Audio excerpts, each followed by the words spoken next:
आज भारतीय जनता पार्टी फिर एक बार अपने हथकंडे, घिनौनी राजनीति और षड्यंत्र में कामयाब हुई है। कैलाश गहलोत के ऊपर लगातार भारतीय जनता पार्टी के द्वारा दबाव बनाया जा रहा था। ईडी, सीबीआई के छापे मारे जा रहे थे। ईडी के दफ्तर में पूछताछ करने के लिए बुलाया जा रहा था। इनकम टैक्स के छापे उनके घर पे मारे जा रहे थे। और ये भारतीय जनता पार्टी की खूबसूरती है नरेंद्र मोदी जी की कि जब वो किसी के ऊपर ईडी का छापा मरवाते हैं, इनकम टैक्स का छापा मरवाते हैं, ईडी के दफ्तर में पूछताछ के लिए बुलाते हैं, तो जोर जोर से प्रेस कॉन्फ्रेंस करते हैं, चिल्लाते हैं, कहते हैं ये तो कैलाश गहलोत पे ये भ्रष्टाचार है, वो भ्रष्टाचार है। और जैसे ही वो बीजेपी में शामिल हो जाते हैं तो सारे आरोपों से बरी हो जाते हैं। मोदी वॉशिंग पाउडर से उनको धुल दिया जाता है। तो बीजेपी एक बार फिर से अपने षड्यंत्र और अपने घिनौनी राजनीति में सफल हुई है।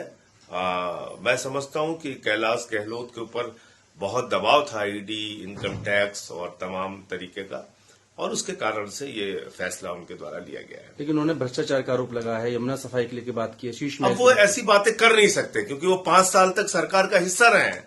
जिस पार्टी में आप रहे हैं, जिस सरकार में आप रहे हैं, अब मैं कहता हूं ये सारी की सारी बीजेपी की स्क्रिप्ट है। भारतीय जनता पार्टी अब जो स्क्रिप्ट बना के देगी और जिस तरह का षड्यंत्र उन्होंने कैलाश गहलोत जी के खिलाफ किया है, तो उसी तरह से उनको बोलना पड़ेगा। आज भारतीय जनता पार्टी फिर एक बार अपने हथकंडे, घिनौनी राजनीति और षड्यंत्र में कामयाब हुई है। कैलाश गहलोत के ऊपर लगातार भारतीय जनता पार्टी के द्वारा दबाव बनाया जा रहा था। ईडी, सीबीआई के छापे मारे जा रहे थे।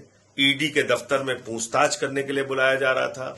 इनकम टैक्स के छापे उनके घर पे मारे जा रहे थे। और ये भारतीय जनता पार्टी की खूबसूरती है नरेंद्र मोदी जी की कि जब वो किसी के ऊपर ईडी का छापा मरवाते हैं, इनकम टैक्स का छापा मरवाते हैं, ईडी के दफ्तर में पूछताछ के लिए बुलाते हैं, तो जोर जोर से प्रेस कॉन्फ्रेंस करते हैं, चिल्लाते हैं, कहते हैं ये तो कैलाश गहलोत पे ये भ्रष्टाचार है, वो भ्रष्टाचार है। और जैसे ही वो बीजेपी में शामिल हो जाते हैं तो सारे आरोपों से बरी हो जाते हैं।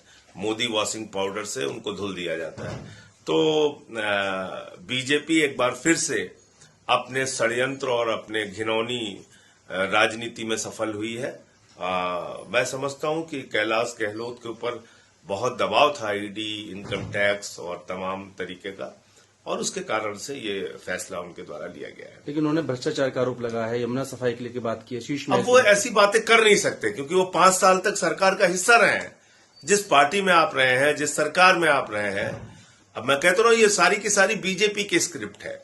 भारतीय जनता पार्टी अब जो स्क्रिप्ट बना के देगी और जिस तरह का षड्यंत्र उन्होंने कैलाश गहलोत जी के खिलाफ किया है, तो उसी तरह से उनको बोलना पड़ेगा।